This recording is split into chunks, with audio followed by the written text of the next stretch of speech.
Il-Kummissjoni Elettorali bdiet il-proċess tagħha li għandu jwassal għall-elezzjoni ġenerali ta' 3 ta' Ġunju.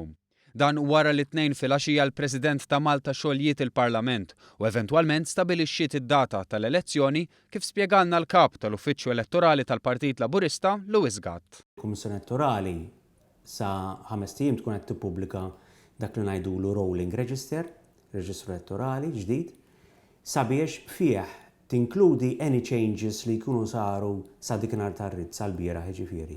Qed ngħid changes bħal change of address jew inkella ikun hemm imwiet allura jitnaqsu minn reġistru elettorali u fih ukoll tinkludi imma dawk li jkunu għalqu 18 sa lejliet l-elezzjoni. Wara dan il-proċess mbagħad jibdew jiġu stampati d-dokumenti tal-vot li din id-darba se jkunu xi ftit differenti. Ħadd intuża karta ta' sigurtà għax anke li mill-liġi elettorali joħroġ illi tkun karta ta' sigurtà li tipprintja fuqha, imma m'għandix bżonn lamination, m'għandix bżonn li tinkesa dak sul plastik tas-soltu. Għaldaqstant di tħeffef biċċa mill-proċess. U antiċipat li dal-istampar jibda il-ġimgħa Friday li ġej. L-istampar tad-dokumenti mistenni jkun lest fit-tmiem din il-ġimgħa. It-qassim ovvjament jkun jibda nisperaw għal bidu tal-ġimgħa d-dieħla. It-qassim jkun permezz tal-pulizija u l-partiti politiċi kollhom ukoll id-dritt li jissorveljaw it-tqassim tad-dokument tal-votazzjoni mal-pulizija.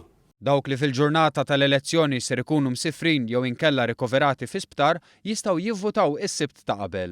Biex jagħmlu dan ikun hemm bżonn li jiffirmaw dikjarazzjoni ġuramentata mal-Kummissjoni Elettorali, m'għandhom bżonn jieħdu d-dokumenti ta' xejn, ġast jiffirmaw dikjarazzjoni ġuramentata illi fjum il-votazzjoni ħajkunu msifrin jew rikoverati l-isptar u jkunu jistgħu jivvotaw is-sibt ta' qabel ġewwa Trade Fairgrounds ta' Naxxar.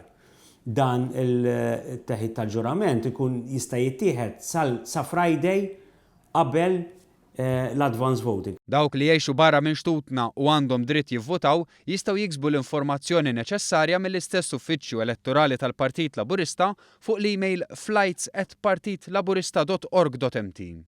Intant il-Kummissjoni Elettorali fi stqarrija avżat ukoll li se tilqa' applikazzjonijiet mingħand persuni eliġibbli biex iservu bħala assistenti kummissjonarji elettorali jew bħala persuni li jgħoddu, persuni li jissorveljaw u persuni li jikkalkulaw waqt l-att tal-voti fl-elezzjoni ġenerali.